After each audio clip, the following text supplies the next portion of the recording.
তো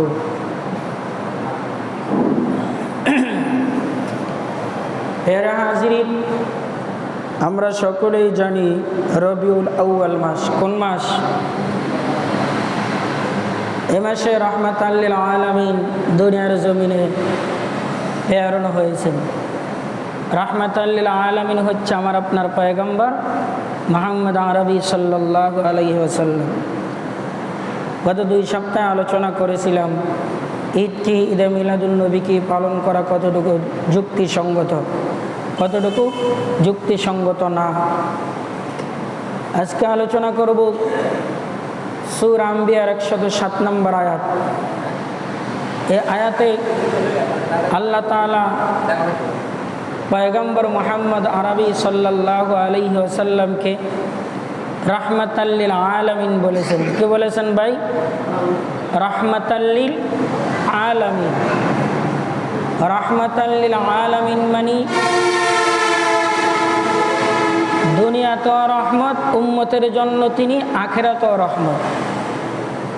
আমার আপনার পয়গম্বর উম্মতের জন্য দুনিয়াতেও রহমত, আখিরাতেও কি রহমত। দুনিয়াতে রহমত কিভাবে, আখিরাতে রহমত কিভাবে, এবং দুনিয়াতে কাদের জন্য রহমত? শুধু কি মুসলমানদের জন্যে নাকি কাফের মুশরিক বেঈমানদের জন্য রহমত? আর আখিরাতে কাদের জন্য রহমত? শুধু মুসলমান না কাফের বেঈমান?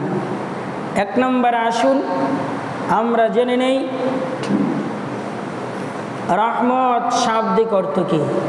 রহমত শাব্দিক অর্থ হচ্ছে দয়া। কি ভাই? দয়া।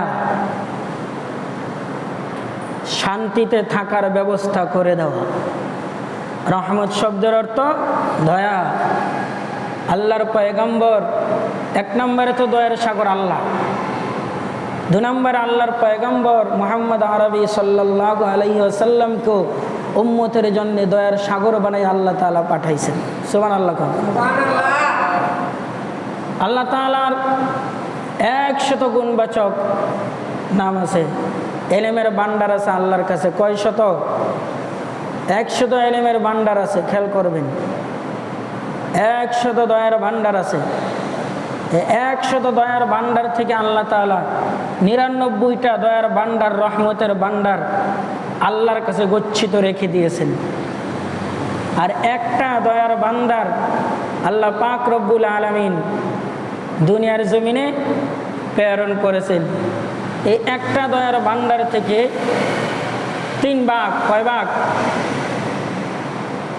এই একটা দয়ার ভান্ডার থেকে আল্লাহ পাক রব্বুল আলামিন 3 ভাগ করেছেন। এই 3 ভাগ দয়ার ভান্ডার থেকে 4 ভাগ করেছেন। 4 ভাগ দয়ার ভান্ডার থেকে মুহাম্মদ আরবি সাল্লাল্লাহু আলাইহি ওয়াসাল্লামকে পুরা অর্ধেক দিয়ে দিয়েছেন। 2 ভাগ। আর 2 ভাগ দয়ার ভান্ডার আল্লাহ পাক রব্বুল আলামিন অন্যান্য যত পয়গম্বর আছে, ঈসা, মুসা, নূহ, রুহুল্লাহ, সমস্ত পয়গম্বরদেরকে বন্টন করে দিছে। 4 ভাগের 2 ভাগ মুহাম্মদ সাল্লাল্লাহু আলাইহি সাল্লামকে দিছে। আর 2 ভাগ বাকি রয়েছে। 2 ভাগের 1 ভাগ অন্যান্য নবীদেরকে দিছে। কাদেরকে? নবীদেরকে দিছে, সমস্ত নবীদেরকে দিছে। আর 1 ভাগ বাকি থাকে 4 ভাগ থেকে। এই 1 ভাগ রহমত, এটা আবার 2 ভাগ করছে। কয় ভাগ করছে? 1 ভাগ রহমতকে আল্লাহ তাআলা আবার 2 ভাগ করিয়া 1 ভাগ বাবা মায়ের অন্তরে দিছে। 1 ভাগ বাবা মায়ের অন্তরে দিছে। আর 1 ভাগ থাকে, এই 1 ভাগ রহমত আল্লাহ তাআলা অন্যান্য আত্মীয় স্বজন, ভাই বন্ধু, চাচা চাচি, স্ত্রী পুত্র যা আছে সবার জন্য দিছে। সুবহানাল্লাহ। তাহলে আল্লাহর 100 রহমতের দফতর থেকে একটা রহমতের দফতর দুনিয়ার জমিনে ছাড়ছে। এর মধ্যে একটা রহমতের দফতরকে আল্লাহ তাআলা সর্বপ্রথম 2 ভাগ করছেন। 2 ভাগ করিয়া 4 ভাগ করছেন, 4 ভাগ করিয়া 2 ভাগ আমার আপনার পয়গম্বর সাল্লাল্লাহু আলাইহি সাল্লামকে দিয়েছেন, আর 1 ভাগ অন্যান্য নবী রাসূলগণকে দিয়েছেন, আর 1 ভাগ বিভিন্ন কাটছিট করিয়া 1 ভাগের অর্ধেক বাবা মাকে দিয়েছেন, আর বাকি যতটুকু আছে সমস্ত আত্মীয় স্বজনের জন্য দিয়েছেন। এতটুকু রহমত নিয়ে আমরা কত কিছু করি, বাবা মা সন্তানের জন্য জীবন পর্যন্ত দিয়া দেয়, ঠিক কিনা বে ঠিক? বাবা মা সন্তানের জন্য সব কিছু ত্যাগ করে, আর যিনি রহমাতুল লিল আলামিন আল্লাহর পয়গম্বর, তিনাকে সবচেয়ে বেশি দয়ার সাগর, দয়ার ভান্ডার আল্লাহ তাআলা দান করছেন, তাহলে তিনি উম্মতের জন্য কত দরদি। আল্লাহ বলেন, ওয়ামা আরসালনাকা ইল্লা রাহমাতাল লিল আলামিন। আল্লাহ পাক রব্বুল আলামিন বলেন, আমি তোমাদের জন্য তোমাদের কাছে প্রেরণ করছি রাহমাতাল লিল আলামিন, অর্থাৎ মুহাম্মদ সাল্লাল্লাহু আলাইহি ওয়াসাল্লামকে আমি আল্লাহ তাআলা তোমাদের কাছে রহমাতাল লিল আলামিন হিসেবে প্রেরণ করেছি। তিনি শুধু দুনিয়ার জন্য রহমত নয়, তিনি দুনিয়াতেও তোমাদের জন্য রহমত, আখিরাতেও তোমাদের জন্য রহমত। এখন আসুন, দুনিয়ায় মুহাম্মদ আরবি সাল্লাল্লাহু আলাইহি ওয়াসাল্লাম কিভাবে রহমত। মুহাম্মদ আরবি সাল্লাল্লাহু আলাইহি ওয়াসাল্লাম যখন জন্মগ্রহণ করেছিলেন, জন্মগ্রহণ করার কয়েক বছর পর যখন দাত্রী হালিমা মুহাম্মদ আরবি সাল্লাল্লাহু আলাইহি ওয়াসাল্লামকে ওটের মধ্যে করে নিয়ে গিয়েছিল, এই ওট ছিল দেহে দুর্বল, শক্তি দুর্বল, দাত্রী হালিমা দুর্বল উট, এই জন্য সকলের আগেই রওনা দিয়েছিলেন। কিন্তু সবল উটগুলি দ্রুত গতি, এই জন্য হালিমাকে পিছনে ফেলে দিয়েছিলেন। গন্তব্যে যাইতে যাইতে, আরবে আসতে আসতে দাত্রী হালিমা সকলের পিছে পড়ে গেলেন। সকলের পিছনে পড়িয়া আসিয়া দেখে সমস্ত বাচ্চাগুলি সবাই নিয়ে নিছে, শুধু একটা মাত্র বাচ্চা আছে, ওই বাচ্চাটা হচ্ছে এতিম মুহাম্মদ। কেউ নাই, একটা বাচ্চা নিয়ে বসে আছে আবু তালেব। আবু তালেব বলতেছে, এই বাচ্চাটা নিবা, এর কোনো বাবা নাই, তোমাকে তেমন পয়সাও দিতে পারবে না, যদি নাও নিতে পারো, আর যদি না নাও না নিতে পারো, কারণ অন্যান্য যত দাত্রী আছিল তাহারা কেউ নেয় নাই, পয়সা বেশি পাবে না, এই জন্যে। দাত্রী হালিমা মনে মনে চিন্তা করলো, দেখতে তো বাচ্চাটা খুবই সুন্দর, দেখতে তো বাচ্চাটা খুবই সুন্দর, কারণ আল্লাহ পাক রব্বুল আলামিন মুহাম্মদ আরবি সাল্লাল্লাহু আলাইহি ওয়াসাল্লামকে দুনিয়ার সবচেয়ে সুন্দর করে বানাইছেন। হালিমা বলতেছে, দেখতে খুব সুন্দর, আমার মায়া লেগে গেল। বাচ্চাটা আমি কোলে নিয়া স্বামীর সাথে যুক্তি করলাম যে স্বামী, আসছি বাচ্চা নেওয়ার জন্যে, খালি হাতে ফিরে যাওয়ার চাইতে তো এই নগণ্য বাচ্চাটা নিয়ে যাওয়া ভালো। যদিও এতিম, খালি হাতে আইসি, খালি হাতে যাবো, কি আর লাভ, যাই পাই, বুঝেন না। হালিমা বাচ্চাটা কোলে নিলেন, নিয়ে ওটের মধ্যে আরোহণ করলেন। রাহমাতাল লিল আলামিনকে ওটের পিছনে হালিমার কোলের মধ্যে বসালেন। হালিমার স্বামী ওটের সামনে বসলেন। ওট দৌড় দেয় না, কি দেয় না, দৌড় দেয় না। যেই মাত্র ওটের সামনে নিয়ে রাসূল সাল্লাল্লাহু আলাইহি ওয়াসাল্লামকে ওটের সামনে বসালেন, ওট দ্রুত গতিতে ছুটল। দাত্রী হালিমা বলেন, এমন শক্তি আমার ওটের মধ্যে আছে, মুহূর্তের মধ্যে ওই যে পূর্বে চলে গিয়েছিল দাত্রীরা, বাচ্চাগুলি নিয়ে অনেক দূরে চলে গিয়েছিল, এদেরকে অতিক্রম করে, এদের অনেক পিছনে ফেলাইয়া বহু পূর্বে এই ওটটা রাহমাতাল লিল আলামিনকে নেওয়ার পরে মক্কায় পৌঁছে গেলেন। তায়েফে পৌঁছে গেলেন। পের হাজিরি, তো এটা হচ্ছে রহমাতাল লিল আলামিনের রহমত। ওটের উপর উড়ছে পরেই ওটে পূর্ণ জুয়ানি ফিরে পাইছে, পূর্ণ জুয়ানি ফিরে পাইছে। দাত্রী হালিমা বলতেছেন, মুহাম্মদ সাল্লাল্লাহু আলাইহি ওয়াসাল্লামকে কোলে তোলার আগে উটের উপর আরোহণ করার পূর্বে উটের স্তনের মধ্যে কোনো দুধ ছিল না, কি ছিল না। যেই মাত্র প্রিয় নবী সাল্লাল্লাহু আলাইহি ওয়াসাল্লাম উটের উপর আরোহণ করলেন, এমনিতেই উটের দৌলান দুধে ভরপুর হয়ে গেলেন। তাহলে বোঝা গেল সাধারণ ওটের জন্য রসুল রহমত, ঠিক কিনা বে ঠিক। দাত্রী হালিমা বলেন, তায়েফের ময়দানে বহুদিন যাবৎ বৃষ্টি হয় না, বৃষ্টির কোনো আভাস নাই, কোনো সবুজ ঘাস নাই, ওটকে খাওয়াবো কি। মানুষগুলি হাহাকারে পড়ে গেছে। যখন নাকি রাহমাতাল লিল আলামিন দু জাহানের সরদার সরকারে কায়নাত জনাবে মুহাম্মদ আরবি সাল্লাল্লাহু আলাইহি ওয়াসাল্লামকে মক্কা থেকে নিয়ে তায়েফের মধ্যে আসলাম। তায়েফের মধ্যে আসার পরে আমি দেখতে পেলাম সঙ্গে সঙ্গে আকাশের মধ্যে মেঘ জন্ম হয়ে গেছে।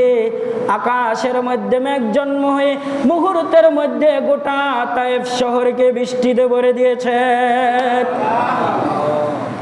তাহলে বোঝা গেল, এই ঘটনা থেকে বোঝা গেল রাহমাতাল লিল আলামিন দুনিয়ার জমিনের জন্য রহমত, ঠিক কিনা বে ঠিক। ফের হাজিরিন, দাত্রী হালিমা বলে, প্রিয় নবী সাল্লাল্লাহু আলাইহি ওয়াসাল্লামকে কোলে নেওয়ার পূর্বে আমার স্তনে তেমন দুধ আসতো না। আমার একটা সন্তান ছিল, এই সন্তানই দুধ সব সময় খেতে পারতো না, খুব কষ্ট হতো। যেই মাত্র রাহমাতাল লিল আলামিন জনাবে মুহাম্মদুর রাসূলুল্লাহ সাল্লাল্লাহু আলাইহি ওয়াসাল্লামকে কোলে তুলে নিলাম, স্তনের মধ্যে মুখটা লাগাইলাম, লাগানোর সঙ্গে সঙ্গে আমার দুইটা স্তন দুধে ভরপুর হয়ে গেল। এমন ভরপুর হয়ে গেল, রাহমাতাল লিল আলামিন যতদিন পর্যন্ত দুধ পান করেছে আমি মুহূর্তের জন্য দুধের শূন্যতা অনুভব করতে পারি নাই। এখানে বোঝা গেল রাহমাতাল লিল আলামিন বাচ্চাদের দুধের জন্য রহমত, ঠিক কিনা বে ঠিক। পেরে হাজির, রাহমাতাল লিল আলামিন দুনিয়াবাসীদের জন্য রহমত। এই কাহিনী থেকে আমরা কি শিখলাম? রসুল জমিনের জন্য রহমত, রসুল উট পশু পাখিগুলির জন্য রহমত, রসুল সাল্লাল্লাহু আলাইহি ওয়াসাল্লাম মানুষের জন্য রহমত। রসুলের দুধ বোন ছিল, হালিমার একটা সন্তান ছিল। এই সন্তান এক স্তন পান করত আর মুহাম্মদ আরেক স্তন পান করত। হালিমা বলেন, কখনো মুহাম্মদ দ্বিতীয় স্তনে মুখ লাগায় নাই। সুবহানাল্লাহ কোন। আমি অনেক চেষ্টা করেছি, কেন দ্বিতীয় স্তনে মুহাম্মদ মুখ লাগায় না। আমি দ্বিতীয় স্তন নিয়ে মুহাম্মদের মুখের মধ্যে ধরলাম, মুহাম্মদ মুখ ফিরায় নেয়। যখন যে স্তনটা সব সময় পান করে সেই স্তনের মধ্যে মুখ দেওয়াই সঙ্গে সঙ্গে দুধ চুষে নেয়। মুহাম্মদ সাল্লাল্লাহু আলাইহি ওয়াসাল্লাম যদিও বালক, ছোট শিশু বাচ্চা, কিন্তু তখনই মুহাম্মদ আরবি সাল্লাল্লাহু আলাইহি ওয়াসাল্লামকে আল্লাহ পাক রব্বুল আলামিন ইনসাফ শিক্ষা দিয়েছিলেন। মুহাম্মদ বুঝাইতেছেন যে, ও মা হালিমা, আমি এই স্তন কিভাবে মুখের মধ্যে লাগাইব? দুটা স্তন, আমরা দুই ভাই বোন, এই স্তন তো আমার নয়, এই স্তন হয়েছে আমার অন্য ভাইয়ের বোনের। সুতরাং আমি আমার স্তনের মধ্যে মুখ লাগাতে পারি, অন্যের স্তনের মধ্যে মুখ লাগাতে পারি না। আর আমরা এই বিশ্ব নবীর উম্মত দাবি করি, নিজের ক্ষেতেরটা, নিজের সম্পদ ভালো করে আঁকড়া ধরি, এক টাকা অন্যকে দেই না, কিন্তু অন্যেরটা তাকে ফারাইয়া ফারাইয়া চলে বলে কৌশলে গ্রাস করে ফেলি। জোরে বলুন ঠিক কিনা বে ঠিক। রাসূল সাল্লাল্লাহু আলাইহি ওয়াসাল্লাম শিশুকালে ইনসাফ শিখাই দিয়েছেন, এজন্য ইনসাফ শিখতে হবে। প্রিয় হাজিরিন, মুহাম্মদ আরবি সাল্লাল্লাহু আলাইহি ওয়াসাল্লাম যখন কিশোরের মধ্যে পদার্পণ করলেন, 12 থেকে 14 বছর বয়সের মধ্যে, রাসূল সাল্লাল্লাহু আলাইহি ওয়াসাল্লাম দেখলেন আরবের মধ্যে গোত্রে গোত্রে গোত্র কলহ লেগে রয়েছে। কি এক গাঁটে একজনের গোড়া আরেকজনের গাঁটের মধ্যে আসিয়া পানি পান করেছে, এই জন্য যুদ্ধ বেঁধে গিয়েছে। তোর গোড়া আমার গাঁটের মধ্যে আসিয়া কেন পানি পান করলো? একজনের দেখা যায় একজনের সাথে আরেকজন বকা দিয়েছে, এই বকাকে কেন্দ্র করে রক্তক্ষয়ী যুদ্ধ বাঁধিয়া গিয়েছে। এই যুদ্ধ কখনো নেবে না, যুগ যুগ ধরে যুদ্ধ সংগঠিত হচ্ছে। যে যুদ্ধ বাঁধাইছে সে মরে গেলে তার সন্তানকে ওসিয়ত করে যায়, বাবা তুই এর প্রতিশোধ নিবি। পরে যিনি আসে সে যদি প্রতিশোধ নিতে না পারে তাহলে বলে যায়, তোর দাদাকে তাহারা এমনভাবে অত্যাচার করেছিলেন, তিনি ওসিয়ত করে গিয়েছেন আমাকে প্রতিশোধ নেওয়ার জন্যে। আমি আজীবন তাদের সাথে লড়াই করে গিয়েছি, কিন্তু প্রতিশোধ নিতে পারি নাই। ও বৎস, তোমাকে ওসিয়ত করে গেলাম, তুমি তাহার প্রতিশোধ নিবা। এইভাবে যুগের পর যুগ, বছরের বছর যুদ্ধ লেগেই থাকতো। মুহাম্মদ আরবি সাল্লাল্লাহু আলাইহি ওয়াসাল্লাম আসিয়া দেখলেন আরবের মধ্যে গোত্র যুদ্ধ লেগে আছে, কাহারো সাথে কাহারো কোনো মিল নাই, একজনের চেহারা আরেকজনে দেখতে পারে না। তিনি তখন নবুয়ত পায় নাই, কিশোর বয়স, বালক বয়স। তিনি মনে মনে চিন্তা করলেন কি করা যায়, কিভাবে তাদেরকে একত্রিত করা যায়, সমস্ত যুদ্ধ বিগ্রহগুলি মীমাংসা করে দেওয়া যায়। মুহাম্মদ আরবি সাল্লাল্লাহু আলাইহি ওয়াসাল্লাম মনে মনে চিন্তা করলেন, সমস্ত গোত্রের যুবকদেরকে নিয়ে আমি একটা সংগঠন তৈরি করি। মুহাম্মদ আরবি সাল্লাল্লাহু আলাইহি ওয়াসাল্লাম সমস্ত গোত্রের যুবক যারা আছে সকল গোত্রের যুবকদেরকে ডাকাইলেন। যুবকদেরকে ডাকাইয়া বললেন, ও আমার ভাইরা, দেখতেছি বাপ দাদারা যুগের পরে যুগ যুদ্ধ, খুন খারাপি, হানাহানি করে আসছে। আমরা চাই এই হানাহানি থেকে নিষ্কৃত পেতে তোমরা কি বলো? সমস্ত যুবকরা সাড়া দিল, বাবা মা যাই বলুক করুক না কেন, এর ফল কখনো ভালো হয় না, সবারই ক্ষতি হচ্ছে। ঠিক কিনা বে ঠিক?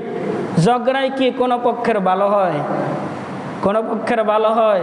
সব পক্ষের ক্ষতি হয়। মুহাম্মদ আরবি সাল্লাল্লাহু আলাইহি ওয়াসাল্লামের নেতৃত্বে হিলফুল ফুজল নামক একটা সংগঠন তৈরি করেছিলেন। তখনকার সময় সকল গোত্রের যুবকরা একত্রিত হয়ে, কারা? এই হিলফুল ফুজল নামক সংগঠনের 1 নম্বর কর্মকাণ্ড ছিল সমস্ত গোত্রের যুবকদেরকে একতাবদ্ধ করা। সমস্ত গোত্রের যুবকদেরকে একতাবদ্ধ করিয়া আস্তে আস্তে গোত্রের যে বয়োবৃদ্ধ লিডারগুলি রয়েছে সকলকে একত্রিত করবে। কারণ যুবক যদি একত্রিত হয়ে যায় তখন বৃদ্ধরা আর ঘরে বসে থাকতে পারে না। ঠিক কিনা বে ঠিক? এজন্য ভাই যুবকরা, তোমরা হুঁশিয়ার হয়ে যাও। তোমরা যদি ইচ্ছা করো সমাজকে মাদক মুক্ত করবা, সহজ হয়ে যাবে। তোমরা যদি ইচ্ছা করো সমাজকে টেন্ডারবাজি মুক্ত করবা, সহজ হয়ে যাবে। তোমরা যদি ইচ্ছা করো সমাজ থেকে সমস্ত হানাহানি, মারামারি দূর করে দিবা, সহজ হয়ে যাবে। কারণ যুবকরা যেদিকে আগায় সেদিকেই জয় হয়। জোরে বলুন ঠিক কিনা বে ঠিক? যেমন গত বছর যুবকরা যখন আগায় গিয়েছিল 17 বছরের স্বৈরাচার দূর হয়েছে। ঠিক কিনা বে ঠিক? শ্রীলঙ্কায় যুবকরা আগায় আসছিল, যুবকদের মেধা 54 হয়ে গিয়েছে, শ্রীলঙ্কা থেকে স্বৈরাচার পালাইছে। ঠিক কিনা বে ঠিক? প্রিয় হাজিরিন, 2-3 দিন আগে নেপালে যুবকরা সোচ্চার হয়ে গিয়েছিল। যুবকদের প্রতিবাদের মুখে কোনো স্বৈরাচার থাকতে পারে নাই, ঠিক কিনা বেঠিক?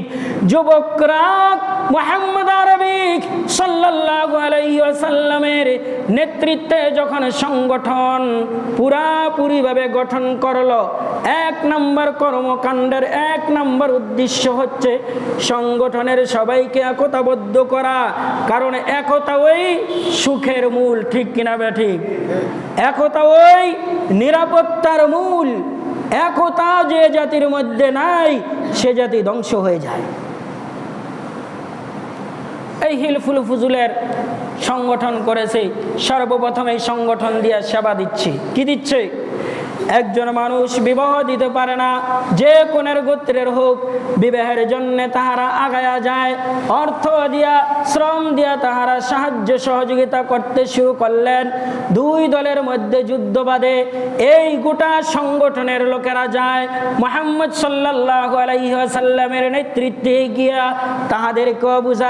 তাহাদেরকেও বুঝায় যুগ যুগ ধরে যুদ্ধ করিয়া কি লাভ হয়েছে আর কি লস হয়েছে সেগুলি বুঝাচ্ছে।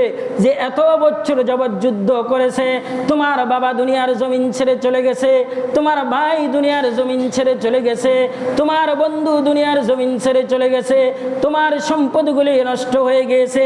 আবার এই দলকে বুঝাইছে তাহাদের 2 জন মরেছে, তোমাদেরও তো 1 জন মরেছে, ঠিক কিনা বা ঠিক? তোমাদেরও 1 জন মরেছে, তাহাদের 50,000 টাকা ব্যয় হয়েছে, তোমাদেরও তো 40,000 টাকা ব্যয় হয়েছে। এর মধ্যে কি হলো? কাহারও তো লাভ হয় নাই। এইভাবে মুহাম্মদ সাল্লাল্লাহু আলাইহি ওয়াসাল্লাম 18 বয়সে পদার্পণ করার পরে দেখা যায় এই হিলফুল ফুজুল নামক সংগঠনের মাধ্যমে গোটা আরব থেকে গোত্র কলহ দূর করে দিয়েছেন। সুবহানাল্লাহ। সমস্ত গোত্র কলহ যুদ্ধ বন্ধ হয়ে গেছে। সুবহানাল্লাহ। তাহলে বোঝা গেল মুহাম্মদ সাল্লাল্লাহু আলাইহি ওয়াসাল্লাম এখানেও রহমত, ঠিক কিনা বা ঠিক? প্রিয় হাজিরিন, আমরা বুঝতে পারলাম মুহাম্মদ সাল্লাল্লাহু আলাইহি ওয়াসাল্লাম তখন নবুয়ত পায় নাই। কাবাঘর যখন নির্মাণ করবেন, সবার ভিতরে আমিত্ব, সবার ভিতরে কি আমিত্ব? কালো পাথর যায় না উপস্থিত করে, তার মূল্য আলাদা। কালো পাথর আমার বাবা উপস্থিত করেছে। কি বুঝেন না? যে আমার বাবা এলাকার মধ্যে একটা বিশাল বড় শাহী মসজিদ করে দিয়েছে, এমন হয় না? আজীবন তার গোত্র যাহারা তাই অহংকার করে, আমার বাবা যদি শাহী মসজিদ না করতো, কই থেকে ভাই বুঝলি, ঠিক কিনা? তো তাহারা চিন্তা করে, আরে হ্যাঁ, যদি কালা পাথর নিয়ে বসায় তাহলে তো এর শুনবো, আমার কি হবে? অহংকার করবো 2 দিন পরে। এটা মানুষের মধ্যে আসে, আমার আপনার মধ্যে আসে না? এখন যুদ্ধ বেঁধে গেল, কথা কাটাকাটি। এক পর্যায়ে রক্তক্ষয়ী যুদ্ধ হওয়ার সম্ভাবনা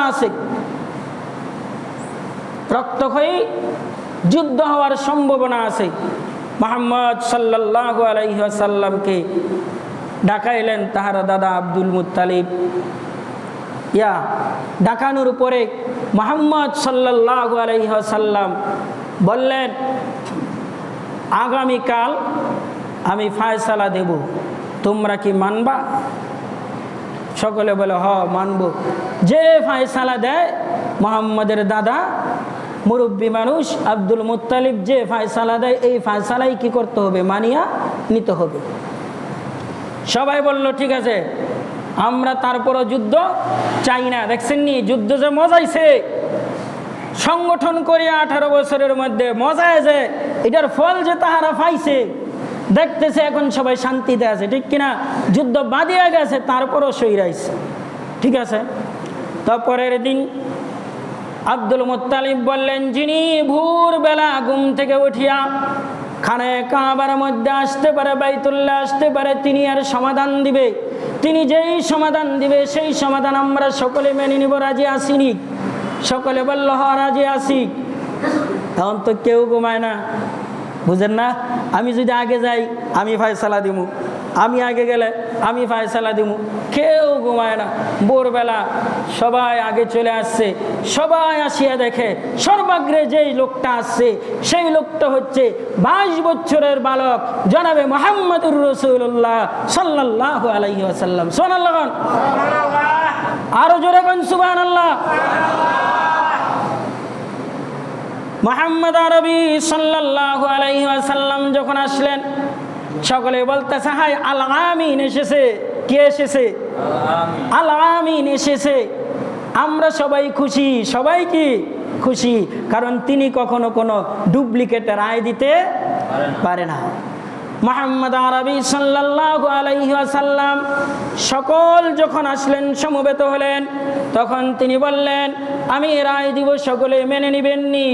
বলল আমরা সকলেই মেনে নেব। মুহাম্মদুর রাসূলুল্লাহ সাল্লাল্লাহু আলাইহি ওয়াসাল্লাম বললেন একটা চাদর আনো। কি আনো? চাদর আনো। চাদর সংগ্রহ করা হলো। বলল চাদরটার মধ্যে মুহাম্মদ সাল্লাল্লাহু আলাইহি ওয়াসাল্লাম নিজে হাতে পাথরটা উঠায়া দিলেন। অন্য কোন গোত্রের লোক উঠায়া দিয়া বললেন এখন সবাই চাদরের মধ্যে ধরো। সবাই চাদরের মধ্যে ধরো। সবাই চাদরের মধ্যে ধরিয়া খানে কাবার পাথরটা উপরের মধ্যে উঠাই দিছে। সুবহানাল্লাহ বলেন। আর জোরে বলেন সুবহানাল্লাহ। এখন মুহাম্মদ বলে আর কোনো সমস্যা আসেনি? কয় না। কয় কি বুঝলা? কয় আমরা সকলেই কালো পাথর উপরে উঠাইছি। সুবহানাল্লাহ। এর মধ্যে কোনো অহংকারের ইয়া আছে? সবাই মিল্লা কালো পাথর উঠাইছে। যুদ্ধ এত বড় রক্তক্ষয়ী যুদ্ধ থেকে মুহাম্মদ সাল্লাল্লাহু আলাইহি ওয়াসাল্লাম তিনি জাতিকে রক্ষা করেছেন। এটা জাতির জন্য কি মুহাম্মদ সাল্লাল্লাহু আলাইহি ওয়াসাল্লাম রহমত। জোরে বলুন ঠিক কিনা বেঠিক? এটা নবুয়তির আগের কথা, পরের কথা আগামী সপ্তাহে। আল্লাহ তাআলা এটাই বলেন ওমা আরসালনাকা ইল্লা রাহমাতাল লিল আলামিন। মুহাম্মদ সাল্লাল্লাহু আলাইহি ওয়াসাল্লাম জাতির জন্য কি রহমত। এই রহমতের নবী, দয়ার নবী, মায়ার নবী সাল্লাল্লাহু আলাইহি ওয়াসাল্লামকে আমরা ভালোবাসতে রাজি আছি না নাই? আছি না নাই? এই নবীর দিন আনিত দিনের উপরে চলতে রাজি আছি না নাই? এই নবীর আনিত দিনের মধ্যে অন্যতম হুকুম হচ্ছে 5 ওয়াক্ত নামাজ পড়া। আমরা 5 ওয়াক্ত নামাজ পড়বো তো ইনশাআল্লাহ। আল্লাহ পাক রব্বুল আলামিন আবাদত এতটুকু পরিমাণ কথার উপরে আমল করার তৌফিক আমাকে আমাদের সকলকে দান করুন। সকলে বলে আমিন। ওয়া আখিরু দাওয়ানা আলহামদুলিল্লাহ।